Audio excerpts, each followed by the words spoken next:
Namun pangandika Gusti nyangemkeun hiji hal nu saolah-olah nah aya model kitu pangandika Gusti nah leres henteu pan urang janten patarosan. Hiji mangsa saurna antawis ajag sareng domba, singa sareng embe, baris sasarengan, sanes sasarengan paudag-udag silih kakalakeun. Malihan dina pangandika Gusti sasarengan ngadahar jukut. Nya. Ke urang tinggal sasarengan.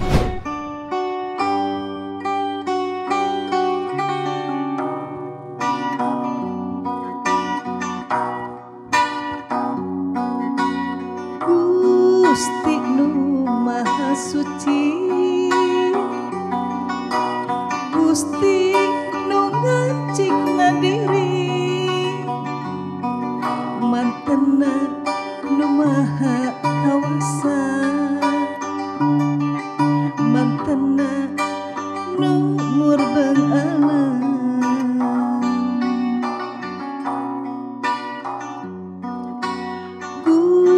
Gusti Nu Maha Suci, Gusti Nu ngancikna diri, mantena Nu Maha Kawasa, mantena Nu Murbeng Alam.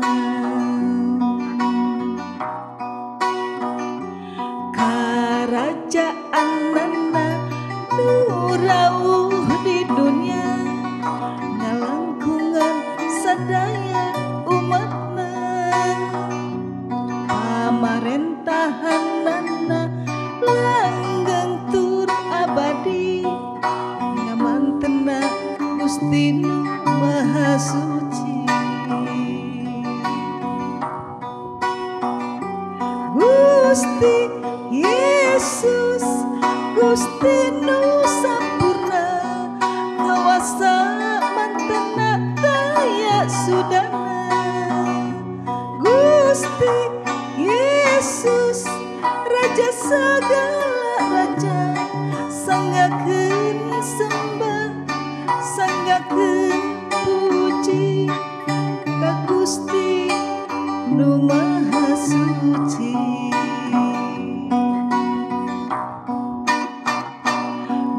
Gusti Yesus, Gusti Nu sampurna, kawasa mantena daya tandingna. Gusti Yesus, Raja sagala raja, sanggakeun sembah, sanggakeun puji ka Gusti Nu Maha Suci. Hayu urang sanggakeun sembah ka Gusti Nu Maha Suci. Pamiarsa sampurasun kumaha daramang mugia pamiarsa aya dina berkah Gusti dipaparin kasehatan kakiatan salawasna ku Gusti Pangeran.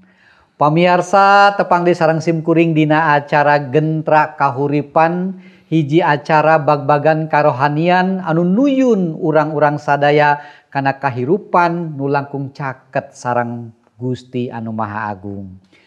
Gentra Kahuripan dinten ieu bade ngagunemkeun perkawis nubuatan atanapi ramalan kahirupan singa jeung domba hirup dina kayan tentrem ayem.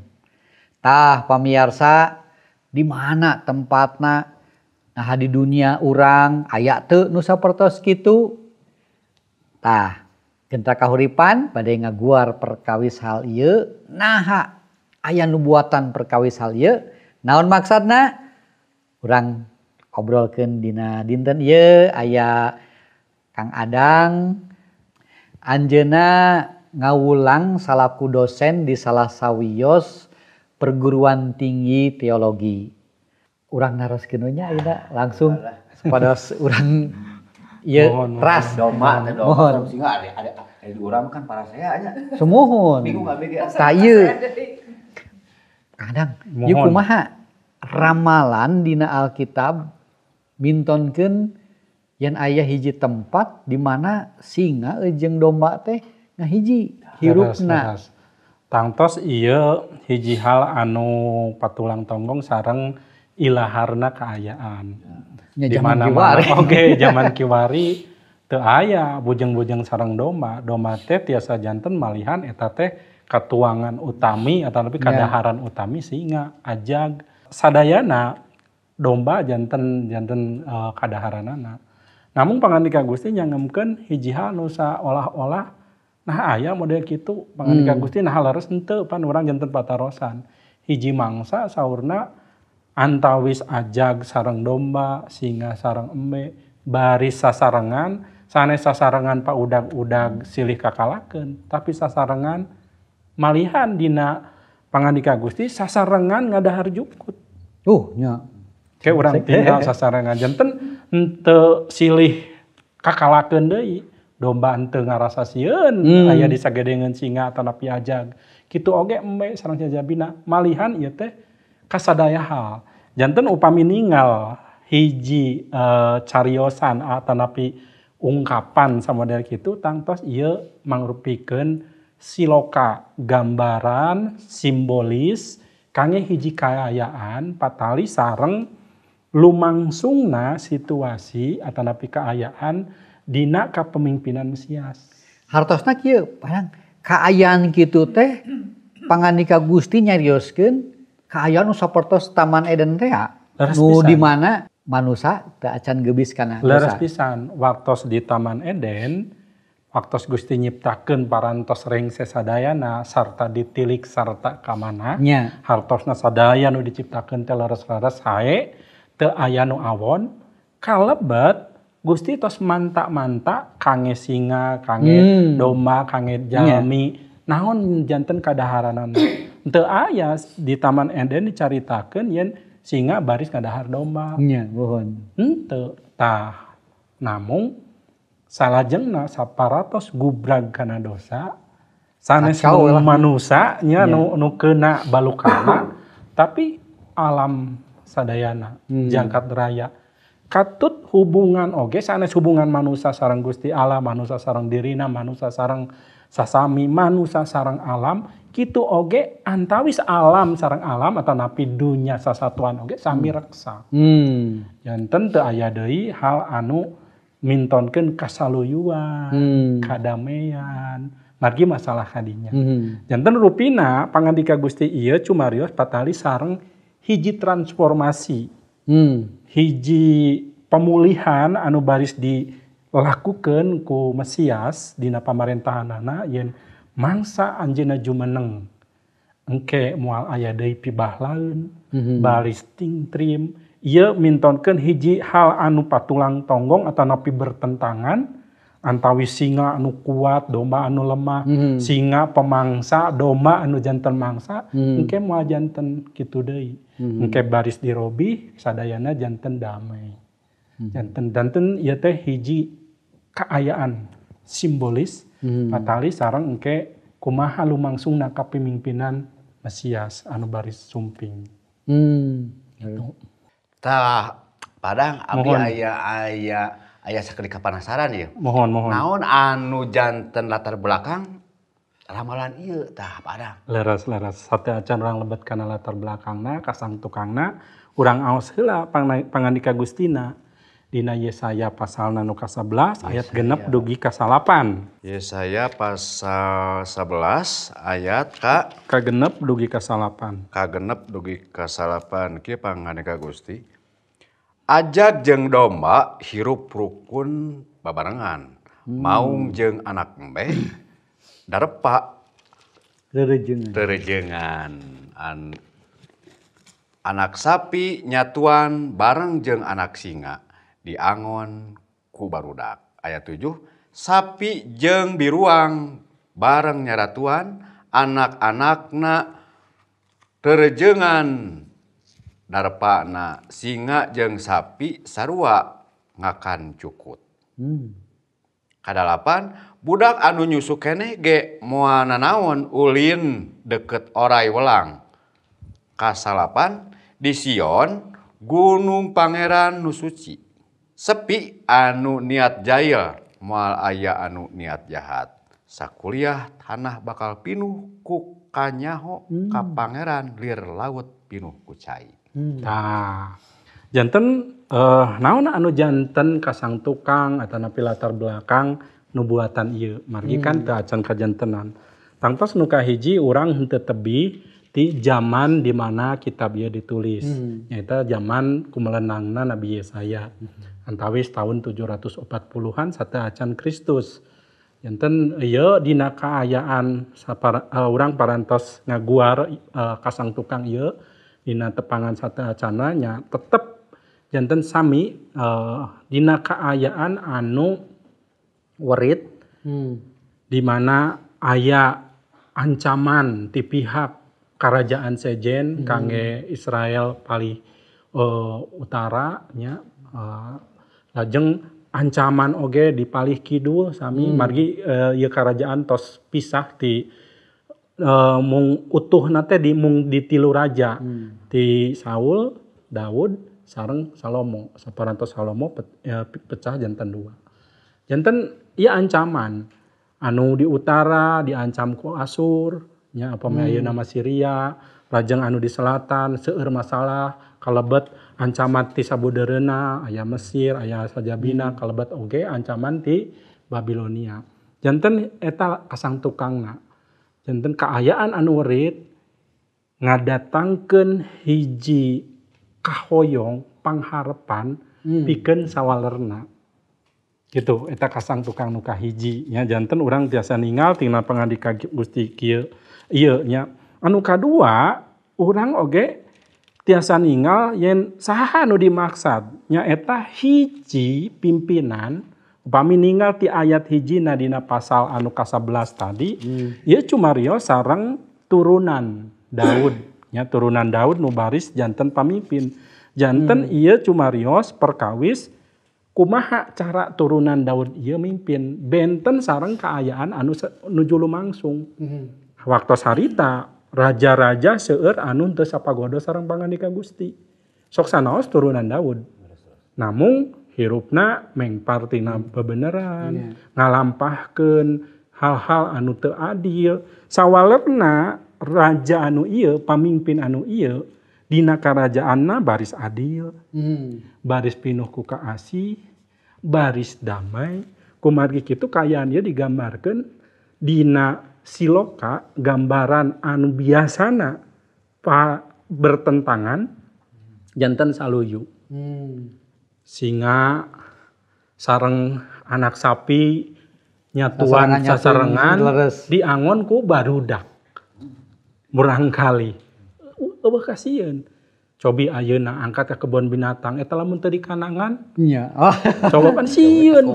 Bujeng-bujeng murang kali. Urang oge seueur video urang tiasa ningal teu aya nu salamet. Mari kakuatan maung teh 20 kali langkung ti kakuatan jami saurna. Langkung kiat. Tah dina engke kapemimpinan Mesias henteu kitu. Adil, pinuh ku kaasih, damai. Anu katilu nu penting nyaeta kaayaan anu reksa nu kaalaman ku bangsa Israel waktos harita di mana seueur hal-hal anu saling bertentangan tadi dipulihkeun. Janten diuihkeun kana kaayaan sakumaha penciptaan anu kapungkur. Antawis Gusti sareng manusia raket, antawis manusia sareng ciciptaan sejen silih dukung oge raket. Teu aya hal anu pibahlaeun, pikasieun sareng sajabana. Janten tilu hal ieu janten kasang tukang hiji kaayaan werit patali sareng ancaman ti pihak luar, anu kadua patali sareng harapan kangge bebas tina ancaman eta, anu katelu patali sareng aya parobihan, aya pemulihan kangge kaayaan anu samadaya kitu. Janten memang Gusti Allah teh bade mintonkeun engke dina hiji waktos bakal aya hiji tempat pangintennya anu ku Gusti diuihkeun deui kaayaanana, dipulihkeun deui nya. Leres pisan. Mohon. Seueur anu cumarios ieu patali sareng engke kajantenanana dina karajaan 1000 tahun. Seueur nu cumarios kitu. Janten dina pangandika Gusti tangtos sanes di dieu ku urang dibedah perkawis eta namun seueur anu nyangemkeun sarjana-sarjana anu nyangemkeun dina kerajaan 1000 tahun teh ya kayaana sapertos kieu. Janten jalmi ngiring marentah di dinya masing-masing jalmi gaduh peran anu sae namun eta dipayuneun ka kawasaan Mesias Kristus. Ayeuna mah orai welang pasti macok upami menakan jalmi. Engke mah Sanes macok. budak alit teh mah amang jeung orai welang. Leres pisan.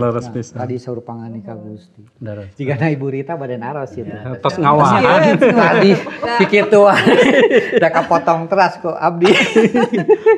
Margi kieu ku abdi diemutan nya. Muhun. Tadi teh dilenyepan. Naha singa-singa non hartosna singa-singa atanapi binatang anu non namina teh jahat gitu nya. Atau nama buas. Mun buas, Muhun galak. tiasa sasarangan sarang binatang anu jinak. Nya, Nah muhun. eta abdi diemutan nah kumaha sampai dugikeun ka kituna gitu. Leres pisan. Naon hartosna nya. Enten uwi deui sakali deui sakumaha kasang tukang tadi atos disabit sakedik patali sareng ieu teh kaayaan nu baris kealaman engke dina mangsa pamarentahan Mesias. Janten ciciren pamarentahan Mesias teh nyaeta hiji kaayaan anu nguihkeun utamina hal-hal anu salami ieu janten pacengkadan, salami ieu janten patulang tonggong, bahan papaseaan, silih reksak, silih pitenah, sagala rupi hal anu bertentangan. Eta ku Gusti diubah janten hal anu saluyu didamaikeun diuwihkeun deui hayu geura urang tinggal salah sawios buktosna dina Yesaya 65 ayat anu ka-25 nyuhunkeun dipangaoskeun ku saurang engke saurang deui pangaoskeun dina Yehezkiel 34 ayat anu ka-25 sami Yesaya 65 ayat anu ka 25 ayat ka-25. Muhun. Ajag jeung domba bakal rejeung nyaratuan. Singa oge cara sapi. Bae ngahakan jukut. Kabeh orai moal matak bahaya. Di Sion gunung kami anu suci moal aya picilakaeun, moal aya pikagorengeun. Tah. Ajag jeung domba cenah bakal rejeung nyaratuan. Singa oge cara sapi bae ngahakan jukut. Kabeh orai moal matak bahaya. Di Sion gunung kami anu suci, Sion maksudna sanes Sion wilayah ayeuna Israel sanes, tapi nu dimaksud Sion teh kota, ibu kotana disebat namina Sion dina pamarentahan nu bari sumping, pamarentahan Mesias eta. Di Sion kota kami nu suci moal aya picilakaeun, moal aya pikagorengeun. Hal-hal nu awon moal aya. Anu sarae hungkul we. Nu sarae sadayana atuh kirang naon deui. Pan silih nandasa, silih pitenah, silih ngabinasa eta teh hal awon. Boh di antawis manusia kitu oge di antawis sasatoan. Engke moal aya deui. Pantes upami kitu mah singa amang sareng murang kali orai moal macok. Ke kanyataannya orang tepang dina kaayaan Gusti Yesus sumping kadua kali. Jigana eta huntuna Robi. Moal aya taringan mun taring mah. Akanana daging. Dipenir panginten. Mangga dina Yehezkiel cobian mohon. Dina Yehezkiel Mohon. pasal 34 ayat 25 kieu manggalna pangandika Gusti. Kami rek nyieun perjanjian kamaranehanana. Perjanjian anu mere kapastian yen hirup maranehanana tangtu tentrem ayem. Sasatoan anu ngabahayakeun baris dieuweuhkeun ti ieu negeri. Sangkan domba kami aman hirupna, boh nu di tegal-tegal, boh nu di jero leuweung. Tah. Kitu oge nu disangemkeun dina Hosea 2 ayat 8. Sami ieu sadaya tilu pangandika tadi ditinggal ku benten jami, aya benten zaman oge sok sanaos caket ku Yehezkiel, ku Hosea, ku Yesaya. Sami-sami cumarios patali sareng kaayaan anu sami nyaeta hiji kaayaan anu damai.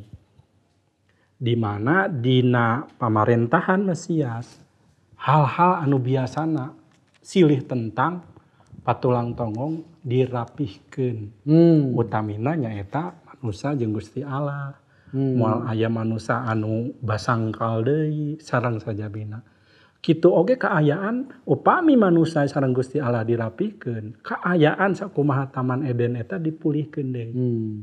Janten ieu cumarios perkawis engke nu bakal kajantenan.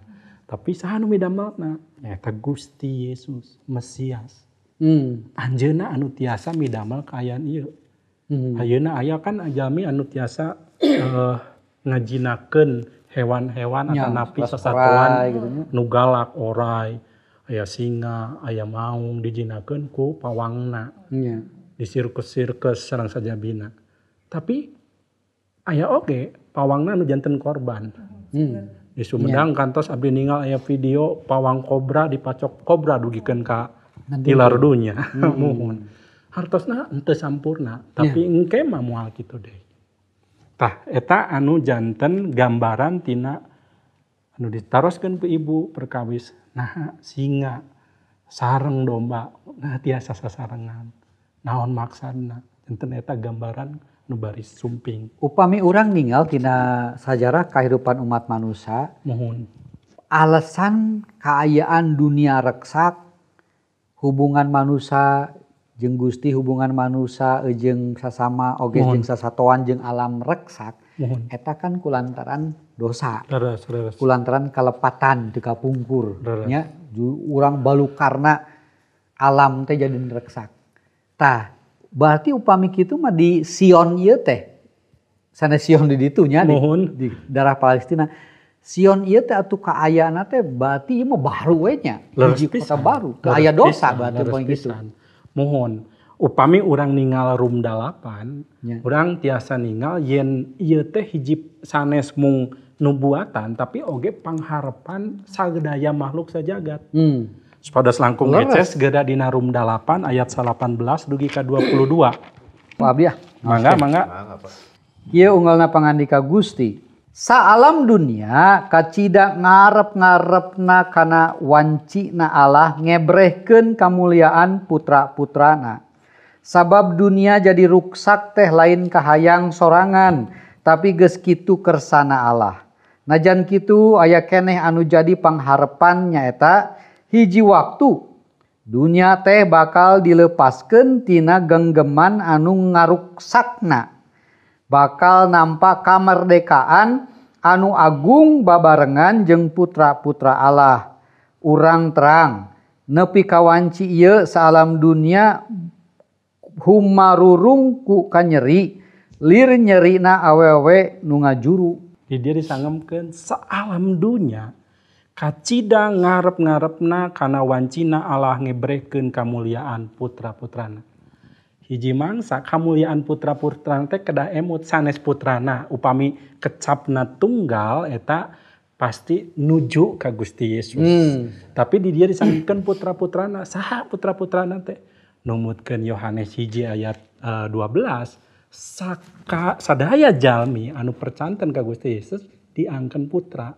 Janten rupina ieu ngebrehkeun kamuliaan putra-putrana teh hiji kaayaan jalmi anu marentah engke di ditu putra-putrana anu kelas janten pamimpin janten mibanda kedudukan-kedudukan anu tangtos ditangtoskeun ku Gusti dina pamarentahan Gusti ieu diebrehkeun saalam dunya ngantosan waktu sarita hartosna saalam dunya teh sanes mung manusa hungkul sasatoan sadayana ngantosan putra Gusti marentah. Sakumaha kapungkur sateu acan gubrag kana dosa Bapak Adam sareng ambu Hawa oge kagungan kekawasaan kangge marentah malihan upami urang ngaos ditilik-tilik ku urang pangandika Gusti anu nganamian sasatuan teh Bapak Adam. Janten dipasihan kawasa etanya. Dipasihan kawasa. Singa dinamian ku Bapak Adam. Margi saur Bapak Adam mangsa anjeunna nilik sateu acan di damel diciptakeun ambu Hawa ku Gusti Allah kangge nyarengan Bapak Adam nyaur teu aya anu sarimbag sepadan saurna hartosna anjeunna nilik aya hayam ditinggal nya urang bogoh ka hayam, Nya. aya domba nya bogoh ka domba gitu. Sok sanaos domba kuring ge gitu kan. Henteu. Anjeunna mah munganamian sareng miara eta. Lanjut gubrag kana dosa, bujeng-bujeng miara. Ayeuna mah urang sok dikakalakeun ku sasatuan. Nya. Sieun ku maung, sieun ku kerud, sieun ku singa. Tah eta kaayaan. Jadi numutkeun rum ieu nya eces pisan ka urang, kaayaan kangge engke. Salajengna sabab dunia jadi ruksak teh lain kahayangna sorangan tapi geus kitu karana Allah najan kitu aya keneh anu jadi pangharepannya eta.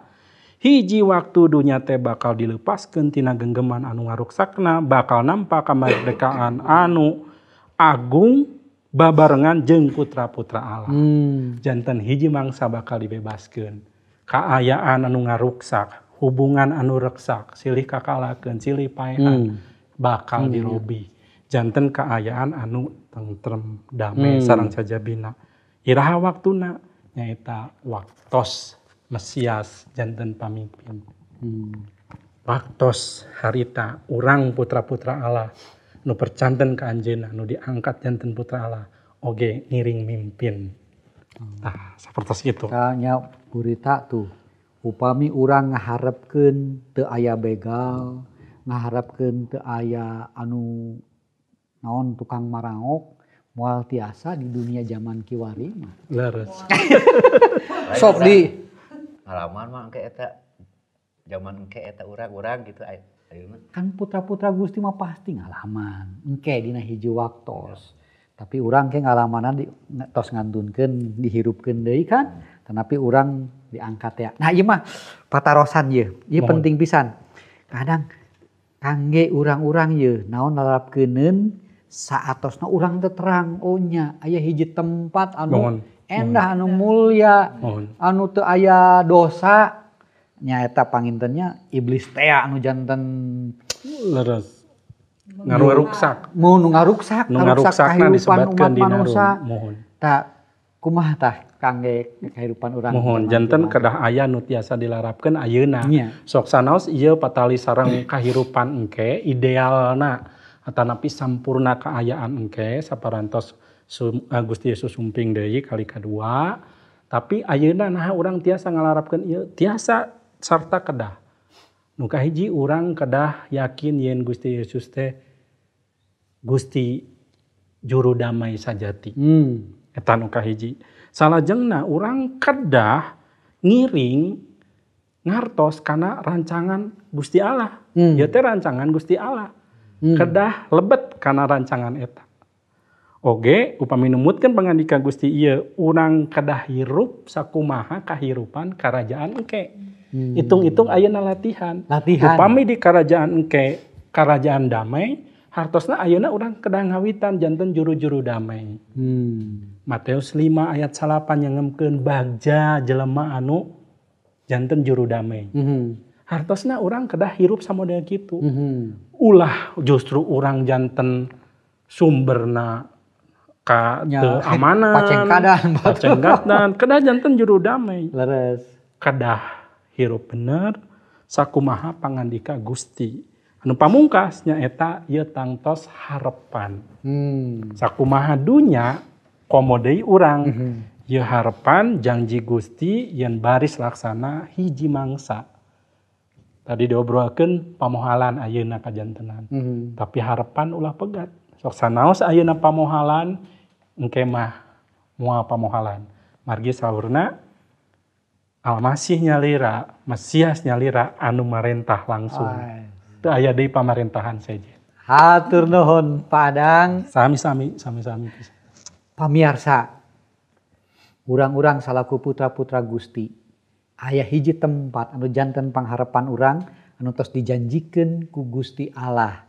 kalangkungan Gusti Yesus Kristus. Tempat anu endah anu mulia teu aya pacengkadan teu aya dosa teu aya panyawat mung kabingah kabagja urang aya di tempat eta di alam dunia ayeuna urang kedah latihan ngalatih diri urang nyungkeun kawasa roh suci ngamampukeun urang janten caang sareng uyahna dunia Cag mung sakitu obrolan genta kahuripan dinten ieu mugia ieu janten berkah kangge pamiarsa sadaya.